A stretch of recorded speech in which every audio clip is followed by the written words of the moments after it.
కాంగ్రెస్ పార్టీలో మసలటం అంటే అంత ఈజీ కాదు. అంతర్గత ప్రజాస్వామ్యమే కాదు, బహిర్గత అసహనాలు కనిపిస్తుంటాయి.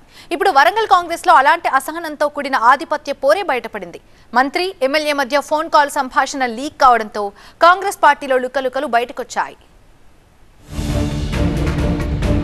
నిలువునా చీలిన వరంగల్ కాంగ్రెస్. మంత్రి కొండా సురేఖ వర్సెస్ ఎమ్మెల్యే రేవూరి. రెండు గ్రూపుల మధ్య ఆధిపత్య పోరు. ఫోన్ కాల్ తో బయటపడ్డ పొరపచ్చాలు. ఒక్క ఫోన్ కాల్ వరంగల్ కాంగ్రెస్ లో ఏం జరుగుతుందో తేలిపోయింది. ఇద్దరు పెద్ద నాయకుల మధ్య, వారు మెయింటైన్ చేస్తున్న గ్రూపుల మధ్య ఆధిపత్య పోరును బయటపెట్టింది. పార్టీలో చేరికల విషయంలో మంత్రి కొండా సురేఖ, ఎమ్మెల్యే రేవూరి ప్రకాష్ రెడ్డి మధ్య మాటల యుద్ధానికి దారితీసింది. ఫోన్ చేసుకుని తిట్టుకునేలా చేసింది. ఉమ్మడి జిల్లాలో ఇద్దరు బడా నేతలే. ఒకరి వర్గానికి ఇంకొకరి వర్గానికి అసలు పడ్డం లేదు. వారి ముందు వీరు, వీరు ముందు వారు ఓవర్ యాక్షన్ చేస్తుండటంతో నాయకులు కూడా అసహనంతో ఉన్నారు. ఎవరు ఎవరిని చేర్చుకున్నా ఇంకొకరికి పడ్డం లేదు. ఈ మధ్య కొండా సురేఖ సమక్షంలో చేరారు స్థానిక నేత రడం భరత్. కానీ ఆయన యాటిట్యూడ్ నచ్చడం లేదని రేవూరి అసలు పట్టించుకోలేదు. దీంతో మంత్రికి ఎమ్మెల్యేకి మధ్య వార్ మొదలైంది. హలో, ఏం లేదన్న, భరత్ తోటి మీకు ఏమైనా ప్రాబ్లమ్ అన్న? రడం భరత్ తోటి నాకు ప్రాబ్లం ఏరా? ఏం ప్రాబ్లం అన్న?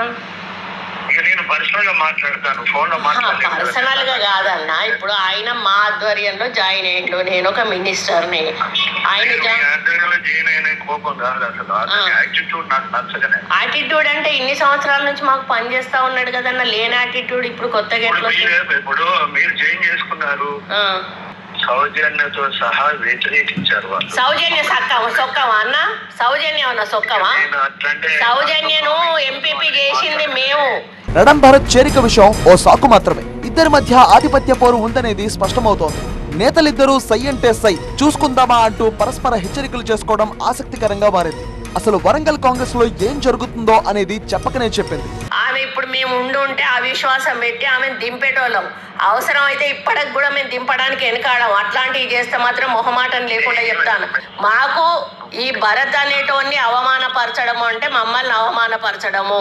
నేను మంత్రిని, భరత్ ను అవమానపరిస్తే నన్ను అవమానపరిచినట్టే అని క్లియర్ మెసేజ్ పంపుతున్నారు. తన వర్గీయులను ఉద్దేశపూర్వకంగానే దూరం పెడుతున్నారని మండిపడ్డారు కొండా సురేఖ.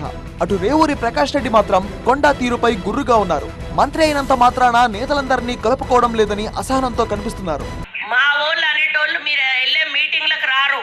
ఇప్పటికీ కూడా నేను చెప్తా ఉన్నా, అది ప్రతి మండలంలో ప్రతి గ్రామంలో మీరు అనుకుంటారు, ఎమ్మెల్యేగా అనుకుంటారు. ధమ్కి కాదన్నా, మీరు భరత్ను వేరు చేయడం నచ్చదు. అసలే ఎన్నికలు. ఈ సమయంలో వరంగల్ లాంటి ప్రతిష్టాత్మక సీట్ను ఎలా గెలుచుకోవాలి అనే వ్యూహాలు రచించాలి గాని ఇలా గొడవలు పెట్టుకుంటే ఆ ప్రభావం ఫలితాలపై పడుతుందని రాష్ట్ర నాయకత్వం హెచ్చరించినట్టు తెలుస్తోంది. మరి ఈ వర్గపోరు ఎప్పటి వరకు కొనసాగుతుందో చూడాలి మరి.